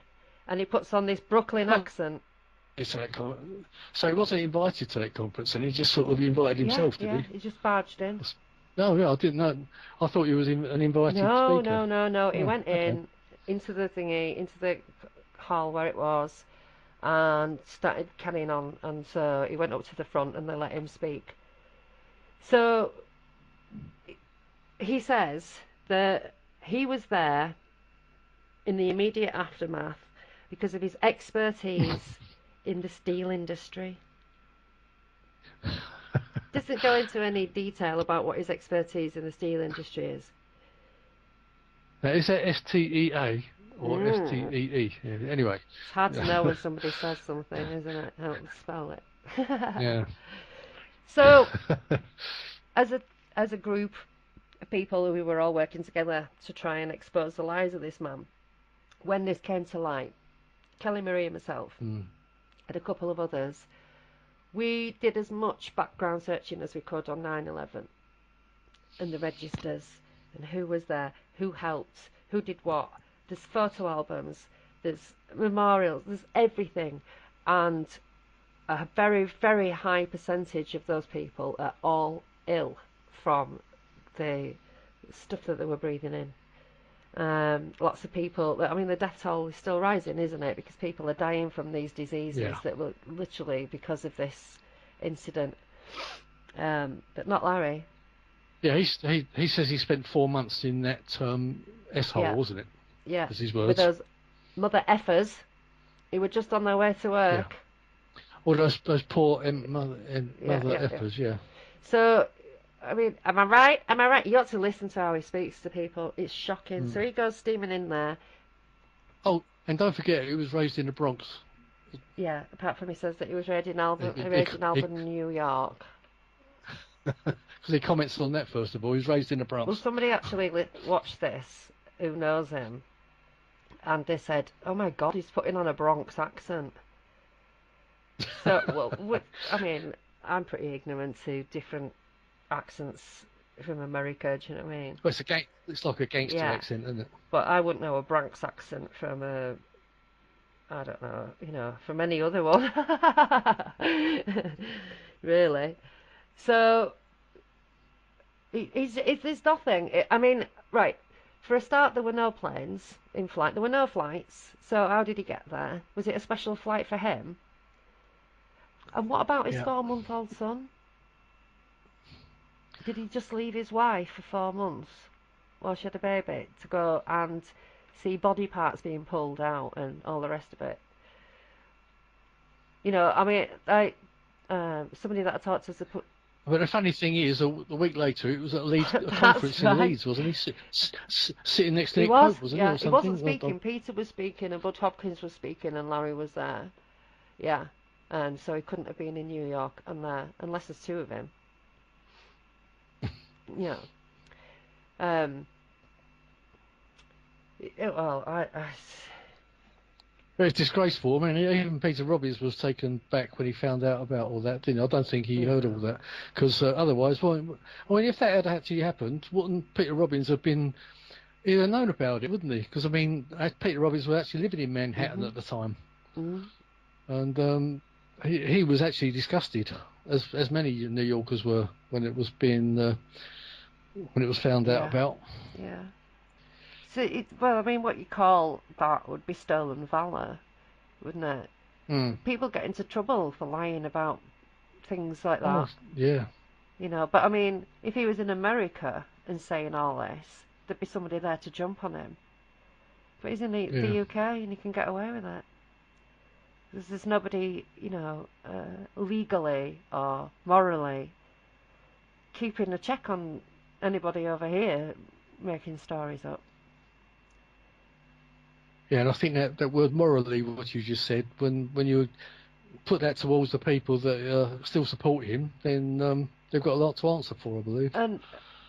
But the other side of it is the stolen valor of the Air Force.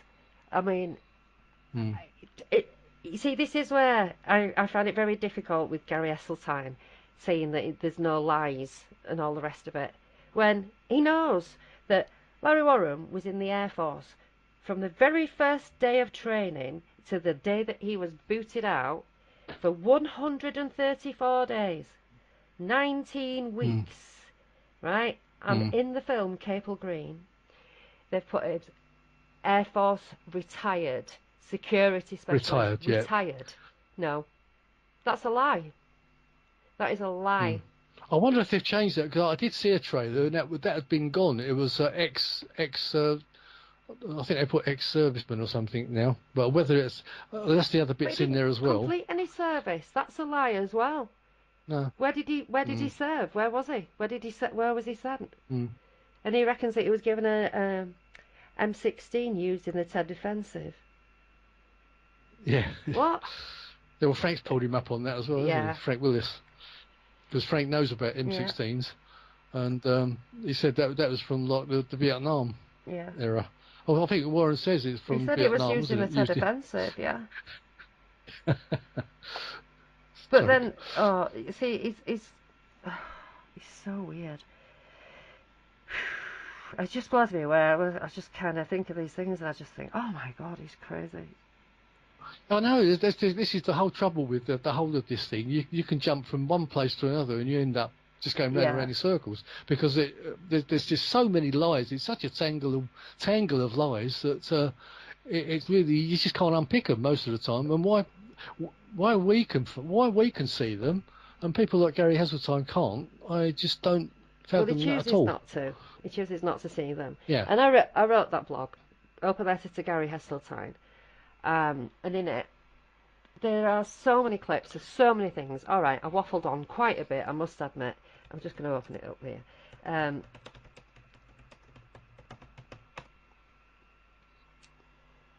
we go. So many clips in there, like I'm going on, because it really pissed me off. The irritating person. Sacha. Right. Because that's what he awarded, some 2016, we awarded Larry the bravery and courage. Bravery in Ufology Award. What? For bravery and courage in ufology, please. Oh, that's not taking a pee. I don't know what it is. I know. Of his subscribers. But so in my open letter to Gary Esseltine, I do actually waffle on a bit at Gary, because he's calling me a buddy boiler, for God's sake. You know, I'm just you see, I can't even read out any of these things of Larry's because of their language. Yeah. pretty disgusting. But Gary's not looked at this. He's not looked at this at all. One of the things that he did to me with his, this is Larry now, his little gang of hench, was to, because like I explained before, my partner Dave, his business went bankrupt. Well, Warren was living with us, and so we had to go on benefits. So Larry set about me. One of the things that he was doing was trying to say that there was nothing wrong with me because I've got physical issues, can't walk very far, all the rest of it. My knees dislocate, loads of problems. And because I'm nearly 50 now, I've had these problems all my life, and so I've got arthritis all over the place because, I've got hypermobility. My bones do move around a bit, they clank together, and so I have got quite a few issues. So they reported me 3 times for working, for running around on stage in high heels, talking about UFOs and what have you. 3 times. They reported me to social services for abusing my children and being a drug addict. And they told me about that and told me a letter saying they are taking no action. I had to go into this bloody office with this woman and said 3 times, I said, they've been watching me, they've had, officers sort of watching the house to see what was going on, and all they saw was Dave taking the kids to school, Dave picking the kids up from school, me going to doctor's appointments, the normal going on of a person in people in our situation. He dragged his wife into it. She's also saying that, because he's saying, oh, she's obsessed with me. Some people thought she was my wife. Now, this is like 10 years ago, 8 years ago, on the Rendlesham Forest Incident Forum that used to exist. Somebody asked me if I was Larry's ex-wife, and I'd laughed. And I was like, well, no, because I was like 10 years old when all that went off, unless you're accusing him of something else now. So we used to joke about that. It was a joke. Right? Oh, my wife. And I used to go, where's my alimony, you bitch? Blah, blah, blah. You've left me in this forest with these 7 little kids, blah, like 7 Snow White and 7 Dwarfs. Just being stupid. Just stupid banter.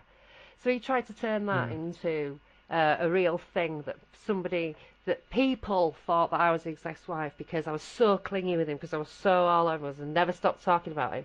Blah, blah, blah.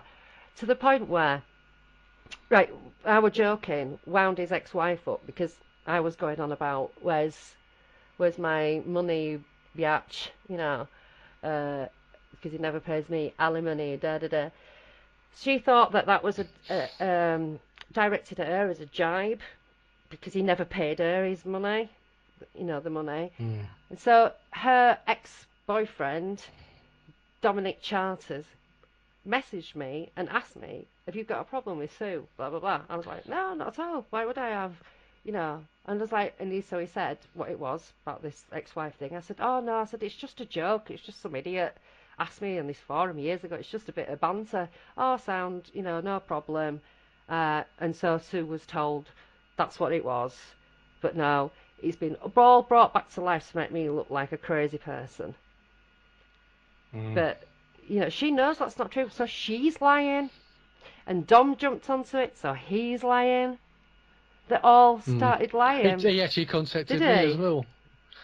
Yeah, so probably about a year or so ago now, and I just basically told him to get lost. So he was like, don't you use my name, blah, blah, blah. Shut up. Shove off. You're talking about me. I didn't actually realise who he was. I suddenly got this call from this Dominic, and I thought, well, and I think you told me, didn't you, who he was? Well, I told everybody. Or Alison did. Somebody I'm not did. having this. Yeah, but I didn't know who he was, so I thought, well, what's he getting involved for? Well, this is the kind of thing that he does, because he can't fight his own battles. He creates these little lies and then sends other people into battle for him. But he's blatantly lying. He's blatantly lied about a lot of things that we can prove. He's lying, a lot of exaggerations. So, how can you actually trust this man in anything at all? Especially when you talk about his military documents there at the NSA, the CIA, MFI, Yeah. I mean, I tell you what, even in Left at Eastgate, there's a sign of things to come, isn't there? Where Peter Robbins interviewed Colonel Holt and takes Warren's paperwork with him to show Yeah. to Colonel Holt. And Colonel Holt produces a completely different set of paperwork, asking Peter where he got those from. And so there's obviously a sign of things to come, isn't there, with problems with the paperwork? Well, when I You know. spoke to Charles about that, he said they were at a dinner or something, an event, and Peter kind of showed him to him, and he had a quick look through, and he said, "Yeah, they look all right." But like he said to me, he said, "I'm not an authenticator. I can't say that that's genuine. That's not." But the thing is that in his No. book, he actually admits to having stolen them and photocopied them, so they're not genuine. They're not the originals. The photocopies anyway, because he photocopied them and stole them. So can you trust somebody who's a thief? He's stolen what? Has he Mm. stolen? And yeah, he had heightened security. Yeah. There you go. Oh, that's another thing, isn't it? Yeah. Yeah, they put his security clearance up, didn't Yeah. they? So he decides to steal his Well, he said that paperwork. after all of that argy-bargy, um, and he was getting out on a separation or whatever, but they put him in the warehouse, they put him on Zickler's gang. He said that he was in an office doing some office work, and that's how he ended up being able to come across his own documents, get them out, photocopy them, and basically walk off base with them. He's got all the fake photographs that he said over the years that he said that he had that those photographs of the incidents at Rendlesham from an accountant called Mike, who was a civilian, didn't want to be known. He sent them to Georgina Bruni, who accepted them. She was quite excited about them. For a week later, to ring her up and say, actually, I took those, and I got. He smuggled them out of in a German Stein that he got when he went to Germany that Christmas weekend. He got back from Germany, went straight on to duty, and then the UFO stuff happened. That's in one version. The other version is that he was actually in Ipswich and he's gone to Axe Records to haggle over an amp on a Sunday when it was shut. And then now it's a case of on the way back from that trip to Ipswich was when he took the photograph of the A10 and didn't know that there was a UFO in the picture, but actually in Barry Greenwood's records that Larry gave him, and he took scans of, that photograph of the A10 was taken in 1985 when he came to England with his first wife Cindy, and he was on their honeymoon. So he took it in 1985, and now it's and it was a colour photograph, and now it's black and white and was taken in 1980. Yeah, I think it was a bit of an issue that you could actually see leaves on the tree. It was supposed to be taken in December. Yeah. The foliage in the foreground would have been much more sparse than it was, and the tree in the background wouldn't have had any leaves on it at all. So, there are very, very many lies about his service. It's not just the memorabilia, which shows the character of the man. Which is not just an assumption, is it? We can actually prove that there's been fake memorabilia.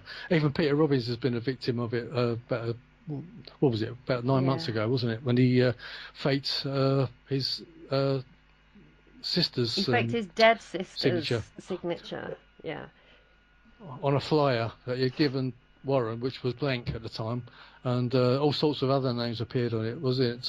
Catherine Hepburn was one of them. Yeah, Catherine Hepburn, which I think she was about 85 at the time. She wouldn't have been at an event like that anyway. No. There was, I can't remember all the, but it was full of signatures anyway, wasn't it? In signature. He's told us that, because I think, I didn't actually realise that they were his. I found them in an auction, put them out online, said, look, he's at it again. Peter saw them and was like, I gave him those, and there was nothing on them other than a stamp of authenticity to say that they came from the estate of Helen Wheels, who is Peter Robbins' sister. The Steel Wheels was her band, very famous in New York in the 80s, and he reckons that he was on tour with her, though she never did a tour. And he tried to sell these flyers that Peter had given him that were blank, but they were covered in signatures when he put them in the auction. So there's proof there that he's faked it. Then there's a Oh, I've actually got Peter's Facebook post Yeah, go here. on If you then. want to read it out. It says, I see yet one more thing I gave Larry because I knew he liked such bits of memorabilia. And once again, that my sister never signed. Note, a significant detail that she never underlined her signature. In any case, that I was ever aware of. You are welcome to publish any comments and responses to this matter. I gave him that invitation, and it was not signed by anyone when I gave it to him, period. And neither Warhol nor Hepburn attended that event. I know, I emceed it. The little shite.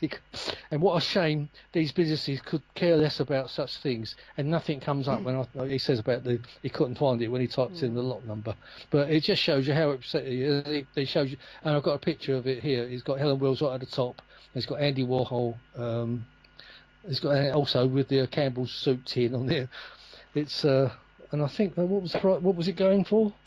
Oh, you got 2,000. Oh, 2,000 to 4,000 pounds on here. I think it was going for. Whether it was actually sold or not, I don't know actually. You see, I keep on top of all these auctions, and I know, a couple of people were looking at them all the time, and we kept finding stuff. Then there was the leather jacket of John Lennon's, and the smoking jacket of Jimi Hendrix, and the ring of Jimi Hendrix. Right. So it was my mum. My mum said, Sasha, you need to watch BBC News tonight. There's a piece on it about an auction in Scarborough, and it's got all this John Lennon stuff and all this, Jimi Hendrix painting, blah blah blah. And so I thought, oh, it won't be that. You know what I mean? Anyway, I looked at it. I was like, holy shit! It's all that stuff. It's him. So I got in touch with the auction house. It was Rydale Auctions, and I told them. And I put it all over the Facebook page so they couldn't ignore me. And that's what I kept doing with all these auctions. I kept sabotaging them. Now. And we kept sharing them, didn't we? So it made sure it got widely spread. The blog's got a lot of traffic. People were looking at it. So, I kept sabotaging these auctions. And the last one, when the jacket went for 15,000, the painting, I don't know, I think it totaled £36,000 or something like that in goods that he'd sold.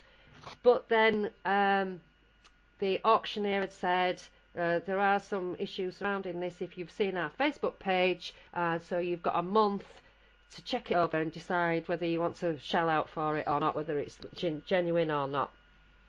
So the Jimi Hendrix community were laughing at this jacket, saying he'd have been better off lying to say that he belonged to Oscar Wilde, because Jimmy never wore a jacket like that. He did have a black black velvet jacket, but it was not a smoking jacket, and it was tailored.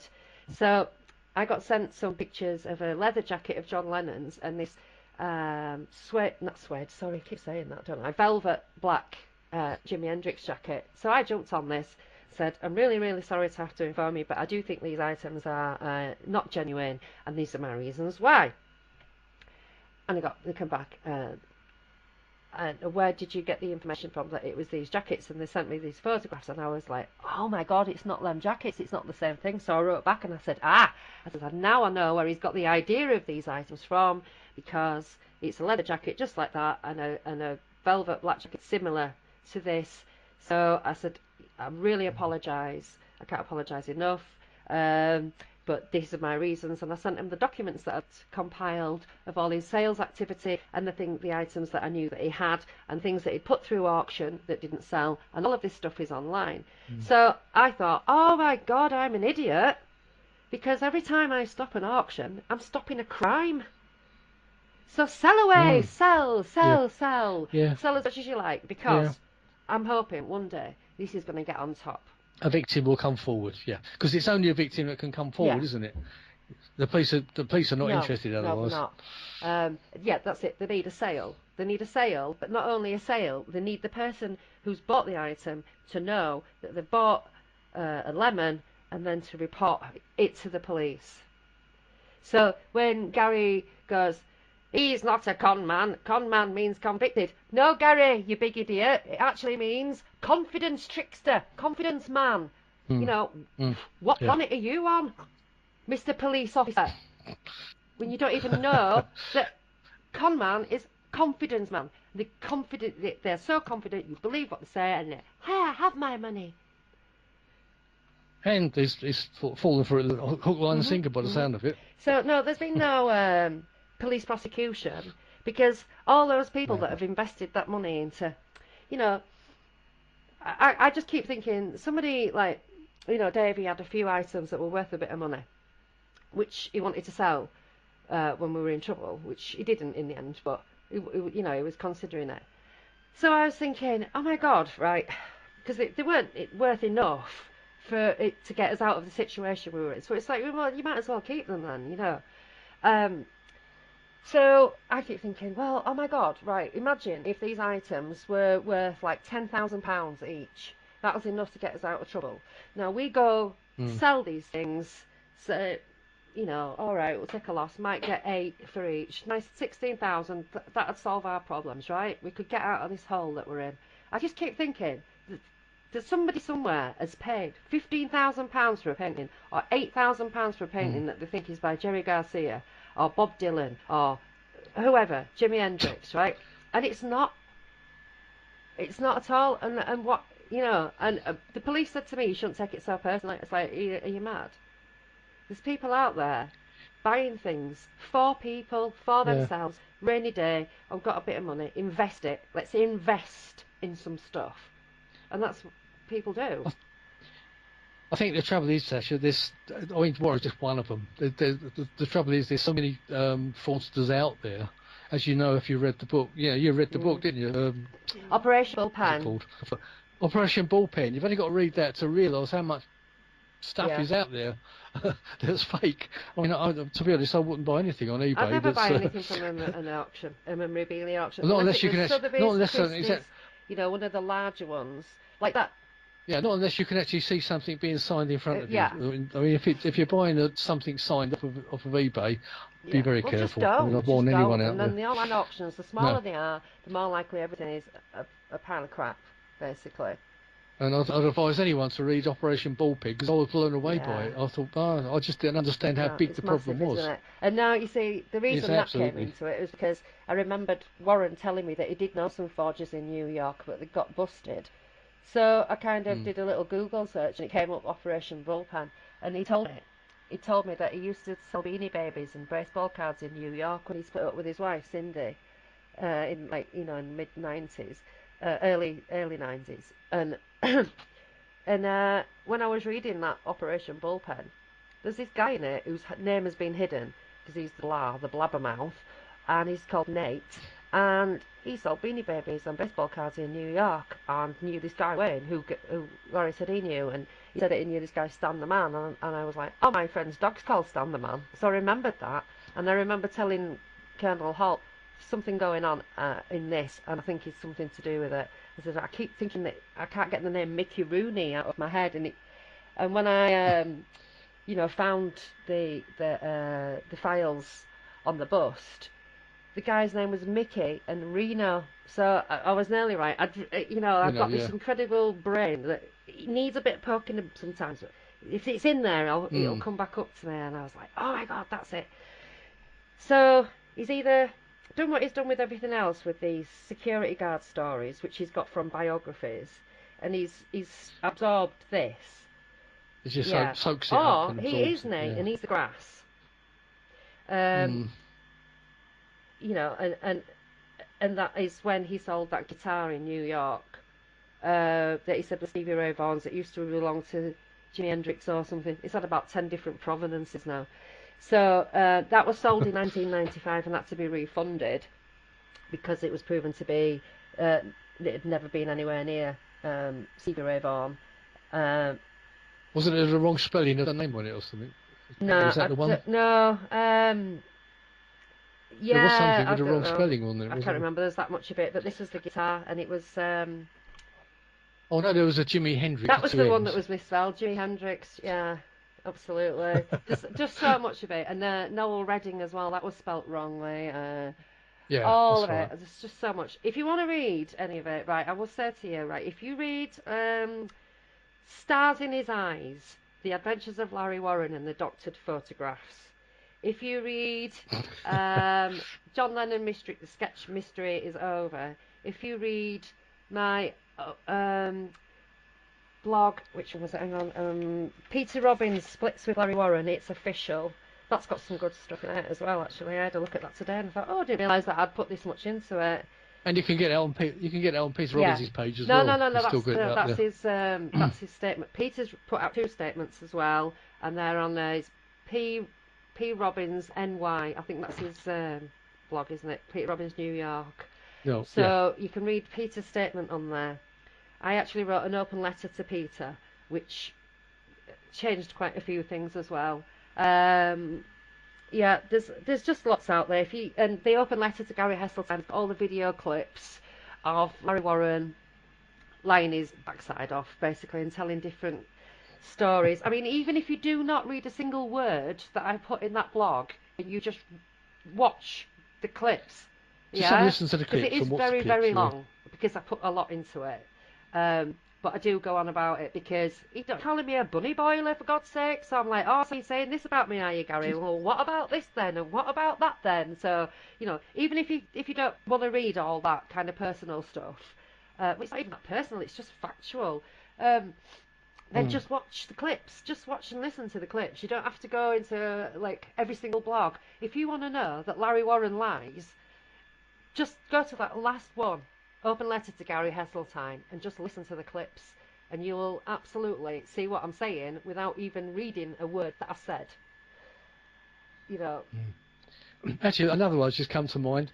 On the second night, he was in we got a version from the Filey conference where he was in an office on the second night, and Bonnie Templin came into the office shaken up. Do you remember listening to that? I do, but you know that was Adrian Bustinza. Because he was going through a filing cabinet. It was Adrian, yeah, so but that was Adrian version. Bustinza who was there at that moment. That's another bit that is stolen off Adrian.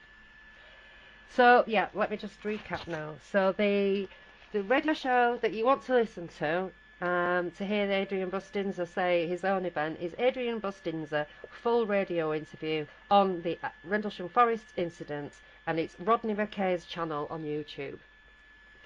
Because over the next couple of weeks, I wanted to get all this out and just give you an idea of the mess that this is, and talk to David, because David has been the best friend anybody could have throughout all of this.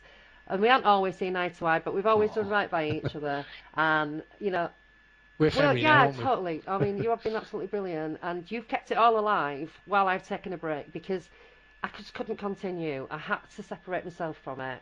And I had to give everybody else a break as well, because it gets so boring. All right, he's a liar, we know. Right, okay, but not everybody knows, and that's what I want. So now I've got some evidence, and it's absolutely irrefutable.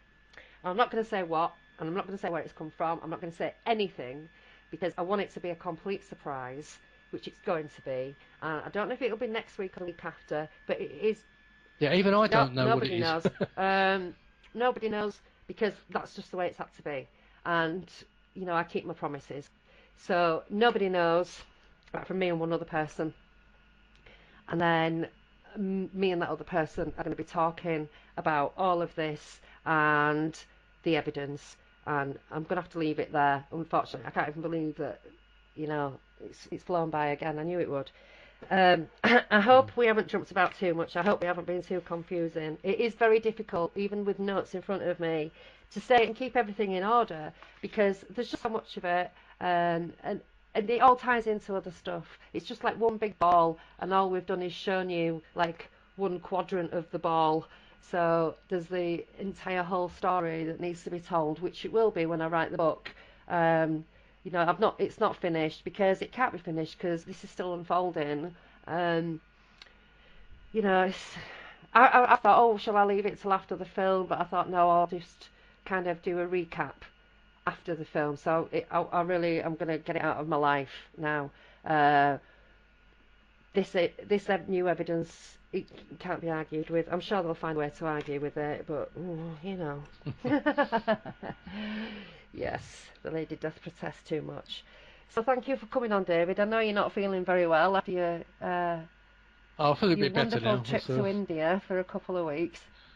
Yeah, I was fine over there. I come back and I've been ill for the last 3 or 4 It's days. the weather. But All I'm these okay. things Yeah, start, probably. these little heebie-jeebies. Caught a bug on the plane, I Probably, think. yeah, they are quite bad for that, aren't they? If somebody's got something going on, it is the time for norovirus. Yeah.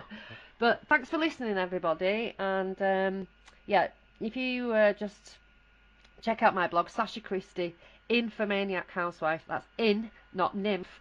You won't believe the key searches that I get when I read, on my blog. People have searched it. So, sort of mistaken entries, and like ended up been looking for something else and found me. Like, where are the boobs? But okay, I'm gonna leave it at that. Thanks, David. Thanks everyone for Right. listening, Bye, everyone. and Yeah, bye, bye, darling. Sasha. Hope you feel better soon. Oh, thank Bye. you. Speaking soon. Bye-bye.